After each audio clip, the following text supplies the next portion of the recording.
Shalom Adonai. Nós estamos dando início já à nossa 9ª aula de História da Igreja 1. Na verdade, como eu já até mencionei anteriormente, esta aula ou essa disciplina específica de História da Igreja 1, iremos prolongar e iremos, quem sabe, fazer aqui 11 aulas desta disciplina, porque o conteúdo é muito mais amplo e tem um conteúdo ainda bastante extenso a ser cumprido, que acredito que vamos cumpri-los em 10ª e 11ª aula. Portanto, hoje nós iremos dar um avanço no conteúdo e na 10ª e na 11ª aula estaremos, então, concluindo todo esse conteúdo de História da Igreja 1.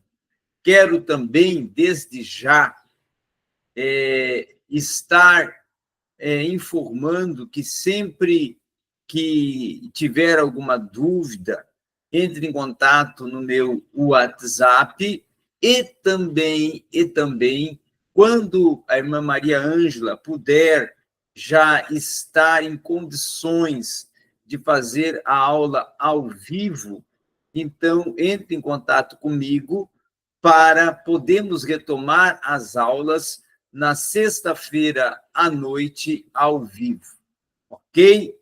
Se não puder, aí continuamos pela forma como estamos desenvolvendo de gravações.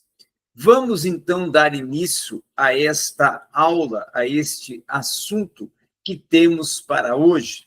Hoje iremos trabalhar a partir do ponto na apostila e no nosso conteúdo, o movimento sem a presença do reformador, ou seja, de Martinho Lutero. Como foi prosseguido, como foi continuado, como foi discorrido todo esse desenvolvimento, toda essa atividade, todo esse trabalho que cumpriu-se a partir da morte do reformador e líder Martinho Lutero. Como que o movimento da reforma protestante ele prosseguiu, ele conteve a sua continuidade após a morte de Martinho Lutero, que foi, claro, o grande idealizador, reformador da reforma protestante, o grande mentor, não é? E também líder da reforma protestante. O que é importante considerarmos que, após a morte de Martinho Lutero, seus seguidores, principalmente aqueles que já estavam dentro da proposta do luteranismo, certo? Durante ainda o reinado de Cristiano III, e até com a ajuda ainda de Martinho Lutero e alguns colegas dele, como o Johannes Bugenhagen, da Dinamarca, certo? Que foi um responsável até por levar a reforma luterana e a proposta do luteranismo para a Dinamarca, e na Suécia também o movimento luterano foi introduzido pelo rei Gustavo Vasa, já na Finlândia pelo teólogo Mikael, não é, Agrícola, e adeptos do luteranismo, eles podiam ser, na verdade, encontrados até mesmo na remota região da Rússia, conhecida como Moscou, quando o César Ivan IV, certo? Ele vai expressar uma curiosidade sobre os escritos de Lutero, que haviam, na verdade, já ele importado e conhecido eles na Dinamarca. O casamento da sobrinha de Ivan com seu vassalo norueguês, que foi o Dugno Magno de Holstein, esse foi um momento que também foi importante, foi significativo, porque aumentou o fluxo de ideias luteranas para a Rússia. E, por algum tempo, até uma pequena igreja alemã foi estabelecida em Moscou até que os bispos ortodoxos vieram a reclamar, e aí ela foi, então, fechada. E aí, em razão também de algumas divisões doutrinárias, a expansão luterana foi, assim, reduzida. Tá? Em razão da morte de Lutero e também da própria derrota dos príncipes, que eram protestantes na Guerra da Esmálgata, né? Algumas divisões internas veio a iniciar, começar a se tornar visível e a se manifestar de uma forma muito abrangente, causando aí, com isso, as primeiras divergências teológicas, e como não se tinha um líder como Lutero para administrar essas divergências teológicas e apaziguar esses conflitos, dois grupos divergentes começaram a brotar, a surgir, certo? Dois grupos começaram a ser manifestados, como, por exemplo, os gneus e os luteranos, que eram denominados de luteranos autênticos, que foram liderados por Nicolaus von Ransdorff e Matias Flácius, cuja fortaleza era justamente a Universidade de Jena, tá? Então, esses eram responsáveis, na verdade, por trabalhar dentro dessa proposta e desenvolver a defesa dos seus ideais. Inclusive, nós podemos dizer e defender aqui que os gneus luteranos, os gneus luteranos, como eram conhecidos, eles acreditavam que eles eram os verdadeiros herdeiros da reforma de Lutero, enquanto os outros grupos, ou outro grupo oponente a eles, que eram os filipistas, eram considerados mais moderados e os revisionistas em sua teologia. O primeiro grande embate entre esses dois grupos deu vazão para surgir, a verdade, a controvérsia denominada adiáfora, né?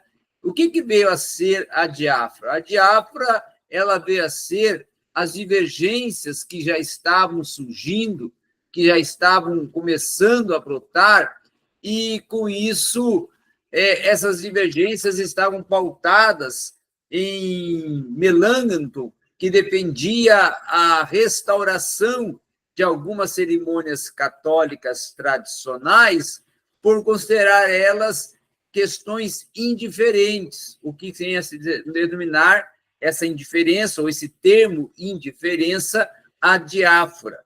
Então, já Flácius, que discordava, argumentando que, no caso da confissão, nada era indiferente, que aí utilizava-se o termo adiáforon, não é? Então, com essas divergências entre utilizar ou inserir na liturgia alguns elementos da liturgia católica e outros discordando que não deveria introduzir na liturgia algumas cerimônias tradicionais que era do contexto católico. Então, havia aí esse embate também, que vai surgir esses embates, vai surgir esses sentimentos, esses desejos, após, claro, a morte de Martim Lutero, e também porque não tinha um líder que tinha todo aquele contexto de política, de equilíbrio, de administração, de apaziguamento, de conciliação, como era o caso de Martim Lutero quando ele estava vivo. E com essas divergências nascendo, brotando, claro que outras controvérsias futuras vieram vindo, e vieram nascendo, e vieram brotando, como o caso, por exemplo, de 3 grupos que surgiram, que foram os majoritas, tá? Os sinergistas e os cripto-calvinistas. Os majoritas, os sinergistas e os cripto-calvinistas, tá? Os majoritas, por sua vez, que eram conduzidos por George Major, defendiam a salvação pelas obras, certo? Esse era o princípio que pautava o grupo denominado majoristas, tá? Já os sinergistas, que eram liderados pelo Johann Weizsäcker, eles questionavam a participação da vontade humana na conversão. Já a criptocalvinista, que estava pautada em uma discordância da posição de Lutero para com a ceia, então os criptocalvinistas defendiam que o crente que participa de forma justa dos elementos é espiritualmente erguido pelo Espírito Santo até a presença espiritual e real de Cristo. Certo? Então, na verdade, os esforços para a reconciliação e tentar chegar a um equilíbrio e manter-se um processo de conciliação e também até de uniformidade de ideias vieram somente surgir no ano de 1570, quando, no caso, o Jacob Andrade, chanceler da Universidade de Tübingen, ele vai se tornar um mediador confiável, vindo assim a liderar o caminho para a unidade entre os gneusios luteranos e os filipistas também, que eram os grupos mais fortes e que, claro, os mais oponentes e confrontadores, muito mais até que a questão aí que nós acabamos de apresentar, que era os majoritas, os majoristas, os sinergistas e os criptocalvinistas, né? Que eram, na verdade, dissidentes e questionadores e defensores, cada um da sua tese, como o caso dos majoritas, também sinergistas e criptocalvinistas, mas os mais conflitantes, os mais opositores, que tinham mais força para o debate e que eram mais oponentes uns dos outros, eram os gnésios luteranos e os filipistas, que aparentemente foram depois, mais tarde, chegando a um consenso, tá? Com a fórmula de concórdia no ano de 1577.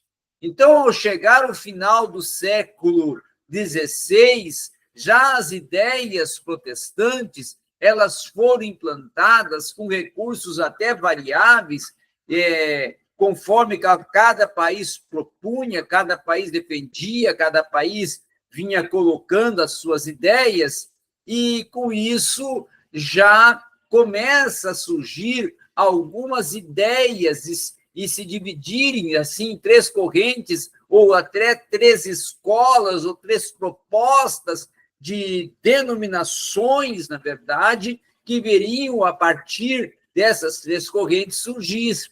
E essas três correntes que eram centrais, que estavam nascendo neste momento, eram a luterana, com os princípios de Martinho Lutero, a reformadas com os princípios de João Calvino, não é? Ou os zwinglianos calvinistas, e também a anglicana, certo? E, então, nós podemos dizer que no século XVIII, já o racionalismo ele vai influenciar de uma forma muito forte a identidade protestante, até sem, no entanto, vir a lhe esgotar, já que também foi atravessada essa questão, essa circunstância, por correntes também neopietistas, movimentos de avivamento, e esses movimentos de avivamento se tornaram de grande importância. Até vamos passar já para o próximo slide para podermos tratar sobre o avivamento dos séculos XVIII e XIX. Os avivamentos dos séculos XVIII e XIX foram de grande significado. Eles tiveram uma participação, um momento diferenciado, um momento impactante, um momento que, na verdade, se constituiu uma oportunidade para dar-se um salto, para dar-se um start em todo o desenvolvimento do protestantismo. Por quê? Porque é o momento em que vai surgir um avivamento que vai sacudir a Inglaterra com os irmãos Wesley, com Charles Finney, e a América, no caso, vai ser impactada com Charles Finney, e a Inglaterra vai ser impactada com os irmãos Wesley. Além de William Carey, que vai também estar nesse momento surgindo, além também de Moody, mais tarde, na América do Norte. Então, esses avivamentos entre a Inglaterra, a América, vão passar as suas chamas pela Suíça, já no início do século XIX, alcançando também a França, e nessa época, então, vai ocorrer um grande movimento de evangelização, de diaconia, de serviço, de servir a causa do protestantismo, a causa da evangelização, a causa da expansão, da divulgação do evangelho, e nessa grande impactação que estava causando esse movimento, esse avivamento, grandes momentos vão ocorrer de conversões, de transformações de grandes grupos sociais, e muitas pessoas, muitos grupos de pessoas vão se tornar evangélicos, protestantes, impactados com a mensagem do evangelho pregada pelos movimentos protestantes, e com isso, claro, vai gerar alguns conflitos sociais, alguns problemas sociais que vão se tornar, porque, claro, mudanças de mentalidade, mudanças de atitude vão vir com a pregação, com a transformação do impacto causada pelo Evangelho, e uma missão popular evangélica, e as uniões cristãs de Mocos, os asilos de força, o cristianismo social e tantas outras questões que começaram a ser fomentadas, claro, vai impactar a sociedade, vai causar na sociedade um impacto de grandes proporções, e o cristianismo, da forma como estava agora sendo pregado, anunciado, era o verdadeiro cristianismo bíblico.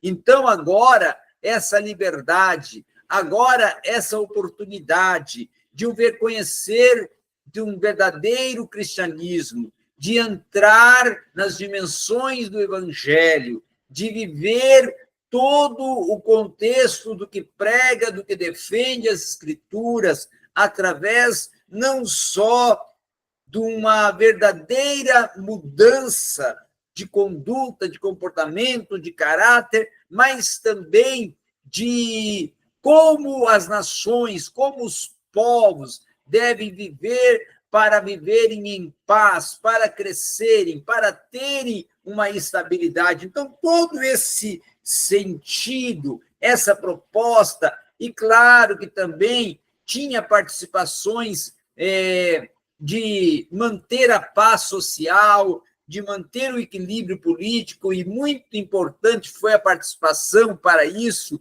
e nós vamos ver a seguir, do Ulrico Zwinglio, que colaborou muito para essa questão da paz social, do equilíbrio político, como também, claro, a participação de João Calvino, que teve uma grande participação, principalmente na área cultural, na área pedagógica e também, claro, nos princípios teológicos, de uma forma mais sistematizada, que começaram a surgir a partir da atividade de Johann Calvin, que foi conhecido como João Calvino, ou John Calvino, certo? Americanizando John Calvino. No aspecto da sua origem suíça, França, Juan Calvin, não é? E aqui no Brasil, Calvino. Muito bem, vamos agora para o próximo slide, já para tratarmos, né, sobre Úrico Zwinglio e João Calvino, John Calvino, não é? Como vocês queiram ter essa nomenclatura. Zwinglio e Calvino e as propostas de reformas nas regiões onde eles desenvolveram um grande impacto na Suíça, na França, nós agora iremos começar a estudar. Tá? Então, as reformas propostas por Zwinglio e por Calvino começaram a nascer e ter um grande resultado, ter um grande impacto. Nós temos que ver que a República da Suíça, ela oferece, nesse momento do século XVIII, XIX, oportunidades incomuns para que o movimento da reforma viesse a ficar ainda muito mais fortalecido.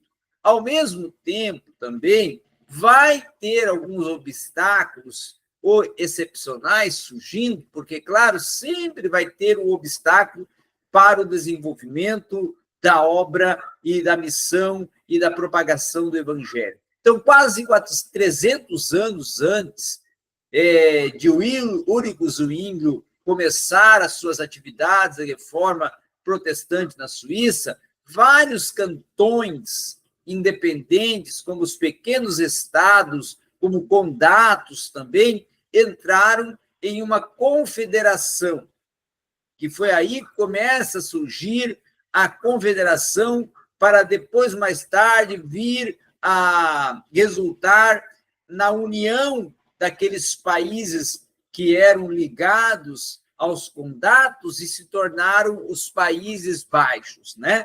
Então, cada cantão, sem qualquer relação com o seu tamanho, com a sua expressividade, com o voto nas dietas, nos conflitos, nos congressos, e também até, vamos dizer assim, dentro do que tinha cada uma das propostas de também reuniões, decisões políticas.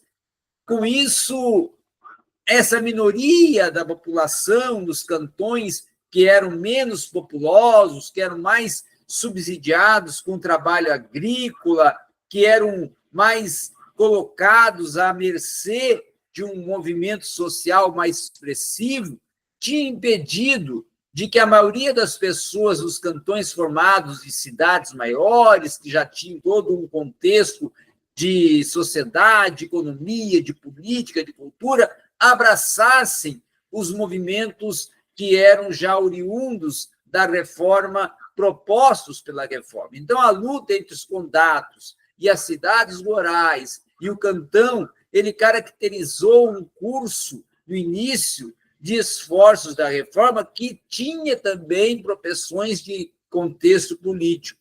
Então, os cantões rurais, que tinham boas razões até para se opor à reforma, a Igreja Católica Romana, durante séculos, vai empregar com os jovens fortes dos cantões rurais suíços e vai colocar eles como mercenários do exército papal. Então, claro que os jovens que pertenciam a essas regiões, eles estavam muito mais tendenciados a estar presos ao catolicismo do que aceitar o protestantismo, porque o catolicismo, para eles, favorecia até uma condição de vida social, profissional, de manutenção econômica, tá? Então, os seus abusos, papéis não eram pesados e eles tinham oportunidade de estar ali atuando como guarda ou como pertencente aos exércitos papais, e os cantões rurais então tinham uma considerável independência de, vamos assim, não vou dizer econômica, mas uma independência de decisões e que eram, na verdade, resistentes ao protestantismo, porque o pouco dinheiro, a pouca condição econômica que conseguiam, que alcançavam, vinha dos favorecimentos que lhes concedia com interesses o catolicismo. Tá? Então, claro, era até uma forma de o catolicismo prender e segurar eles dentro dos seus princípios e propósitos. Era uma forma até de utilizá-los para poder desenvolver os seus interesses. E as cidades cantões, que eram mais poderosas, por outro lado, também tinham combatido por muito tempo contra a exploração financeira papal e a dominação política. Então, claro que aquelas cidades que já tinham um progresso dentro da Suíça eram resistentes ao catolicismo. E o humanismo, que é um movimento filosófico que vai nascendo nesse período, havia também feito grandes incursões nas grandes cidades, particularmente em Basel, onde a mídia educacional e a imprensa forneciam já instrumentos que eram instrumentos para difundir e agitar e propor a reforma. E aí, duas cidades que vão se tornar líderes nessa reforma na Suíça vai ser Zurique e vai ser Genebra. E aí, Úrico Zwingli, que foi a figura principal do início da reforma em Zurique, enquanto João Calvino vai ter um papel principal já em Genebra, esse movimento de Calvino, então, vai ser responsável por devorar em uma geração a reforma de Zwingli. E aí, os dois, tanto Calvino como Zwingli, vão discutir como o único movimento que é a reforma suíça, querendo cada um ter o seu espaço, a sua região, aonde vai se tornar o grande expoente, o grande líder, o grande idealista.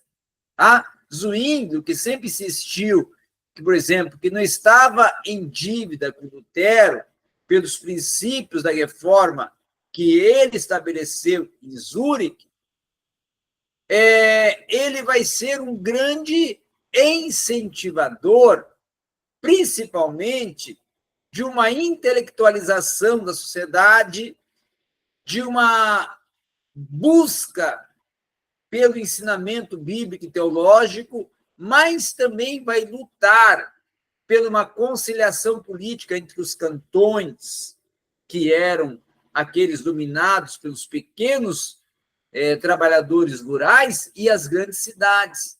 Então, ele vai abordar a religião como uma oportunidade de uma busca humanista da verdade.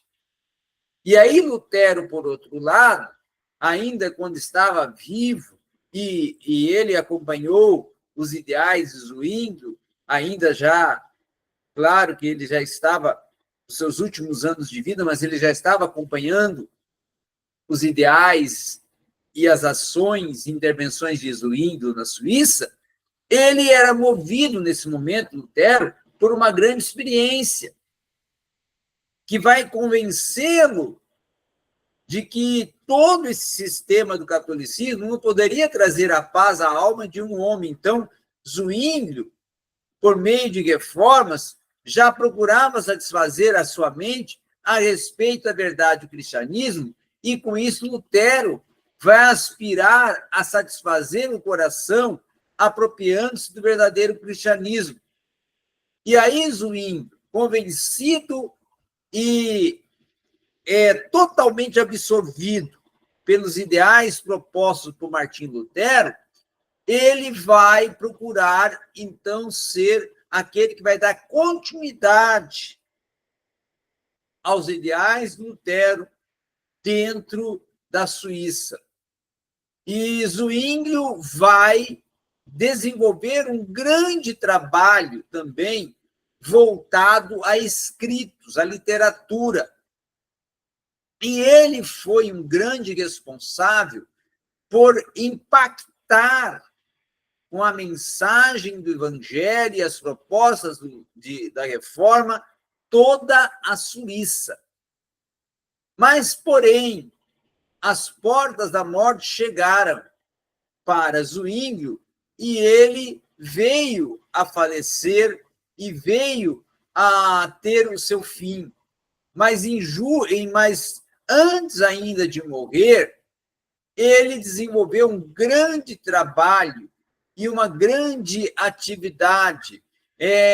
Em 1524, por exemplo, ele vem a casar e aí vem constituir uma família e vem depois, mais tarde, apresentar 67 artigos curtos de fé que vão além de Lutero para a posição evangélica. Zwinglio também vai exaltar a posição das Escrituras em contraste com os ensinamentos que defendia a Igreja Católica. Ele vai trabalhar sobre a salvação pela fé, ele vai trabalhar sobre a questão, principalmente, do verdadeiro sentido do ministério cristão, da verdadeira proposta do ministério cristão. Vai trabalhar também defendendo como era a questão relacionada ao batismo infantil, como que deveria ser a norma bíblica em relação ao batismo infantil. Ao princípio, até Zwinglio, ele mudou alguns princípios desse aspecto, e com todo esse contexto, com todo esse impacto causado por Zwinglio, nós podemos dizer que Zwinglio deu um grande contributo, principalmente na questão também das ordenanças, da liturgia da ceia, da defesa teológica da abordagem da ceia. Zwinglio também presenciou, dentro da sua tarefa de se esforçar para ganhar uma aceitabilidade da reforma nos 13 cantões da Suíça, onde os 5 cantões católicos já estavam em alerta e em resistência a Zwinglio, para resistir à sua entrada e resistir ao seu trabalho, ele consegue desenvolver, então, um processo de conciliação, consegue alcançar esses cantões e, mais tarde, também vai desenvolver um trabalho de grande impacto, de grande expressão dentro desses cantões, conseguindo, assim, discipular esses jovens e esses agricultores e esses membros resistentes do protestantismo nesses cantões, para poder demover eles os seus ideais, as suas propostas, dos seus sentimentos contrários ao protestantismo, e assim conseguir estabelecer o protestantismo, a pregação verdadeira do Evangelho, os princípios da Igreja, que tinha o vislumbrar bíblico, o vislumbrar teológico verdadeiro, equilibrado, dentro da Suíça.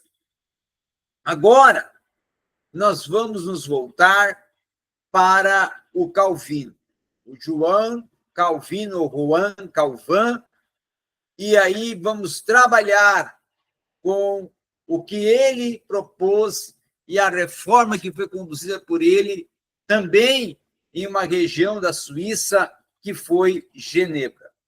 Em razão do encorajamento que foi encontrado em Berna, tá? William Farel, que era um impetuoso reformador da França, ele vai ir para Genebra, isso em 1533, tá? E aí Genebra, que já havia sentido a pressão política de Berna para aceitar a reforma evangélica, como até fatores políticos, de fato, vai influenciar na conquista de Genebra para o movimento reformista. E a cidade, que era governada por um bispo e um administrador, e ambos esses eram governados pelo Duque de Savoy, que era um monarca de um reino já adjacente, os cidadãos vão participar com isso, então, no governo local, e através de uma Assembleia Geral e de uma comissão eleita, que era conhecida como Pequeno Conselho, eles vão desenvolver as maiores comissões para dar início a pequenos conselhos e para resolver questões que deveriam ser concebidas como princípios fundamentais.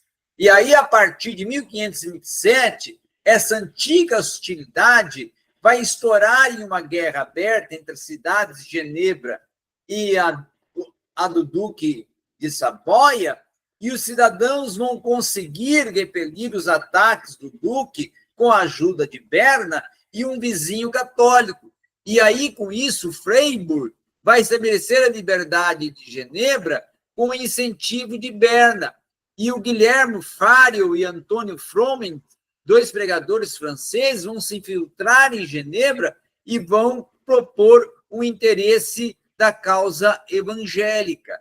Então, com toda essa questão, se torna importante essa participação, e aí João Calvino vai nascer em Noyon, na França, e mais vai ter um desenvolvimento, uma atividade, uma atuação como reformador na Suíça, mais propriamente em Genebra. Por isso que Calvino e o Úrico Zwinglio vão até se chocar, porque os dois vão trabalhar dentro da Suíça.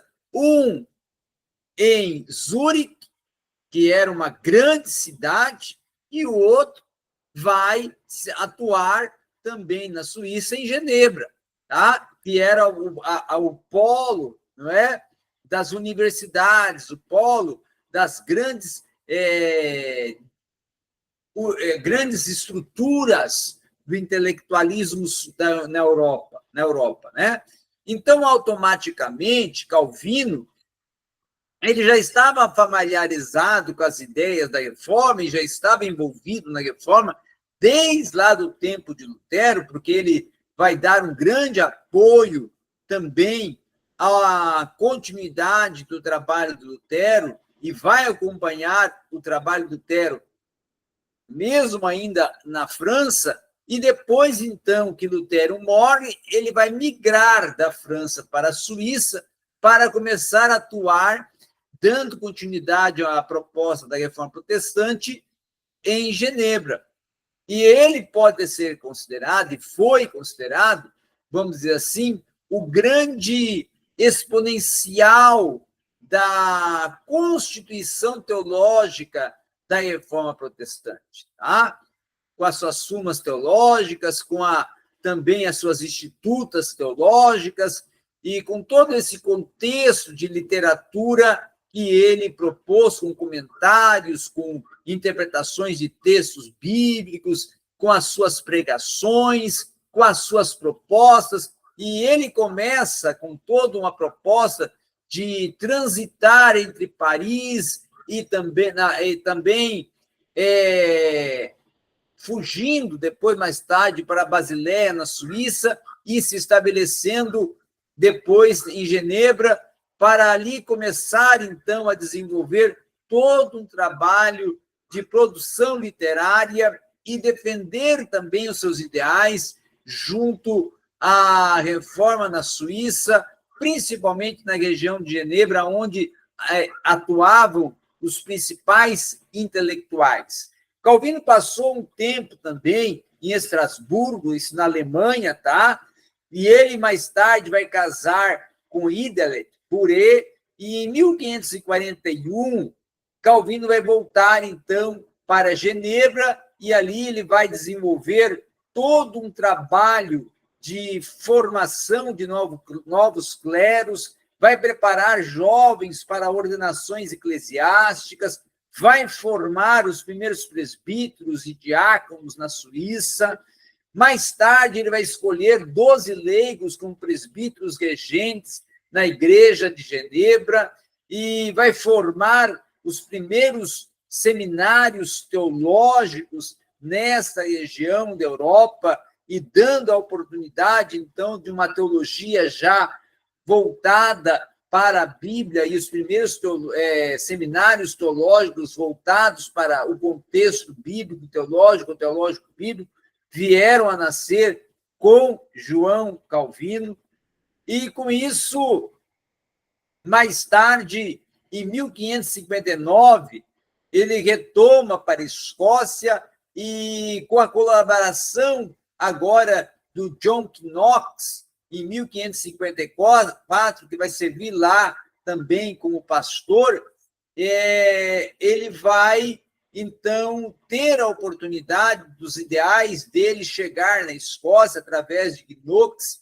que foi um continuador das propostas do calvinismo e de Calvino já na Escócia, e o calvinismo não vai ganhar assim uma grande influência na Alemanha, porque a Alemanha estava absorvida pelo luteranismo, mas vai ter uma oportunização na Inglaterra, vai ter uma oportunização na Suíça, vai ter uma oportunização na Escócia e, claro, também em algumas regiões da França. Tá? Então, podemos dizer que tanto Zwingli como João Calvino foram os grandes responsáveis, na verdade, por dar prosseguimento aos ideais de Martim Lutero e expandir, após a morte de Lutero, o movimento da Reforma Protestante e o protestantismo em outras regiões e, assim,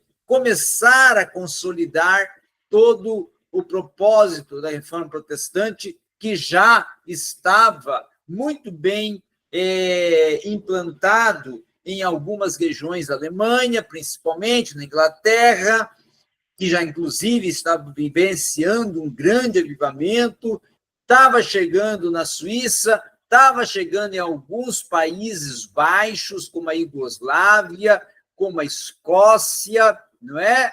Também Tchecoslováquia, e estava, então, já começando a ter já uma disseminação por várias regiões da Europa, o que estava causando, assim, um grande impacto nesse movimento e na implantação definitiva do protestantismo. Na próxima aula, nós vamos estudar sobre a Reforma Inglesa e o movimento do puritanismo e outros assuntos, claro, mas vamos iniciar a tratar, na próxima aula, sobre a Reforma Inglesa e também o movimento do puritanismo. Muito bem, este foi o assunto que nós tínhamos reservados para o dia de hoje, para a nossa aula de hoje. Nós queremos agradecer e vamos agora encerrar com uma oração. Bondoso e eterno Pai, nós te agradecemos por esta aula, por essa oportunidade. Queremos te pedir a tua bênção sobre a vida da irmã Maria Ângela, também de todos os seus ideais, seus projetos, a sua saúde, ser com ela, fortalecendo, vivificando, abençoando em todo o tempo. Ser comigo, ser com nossos projetos, ser com nossos ideais, ser com a minha família, em todo o tempo é o que nós te pedimos e te rogamos. Amém. Deus seja com todos vós. Amém.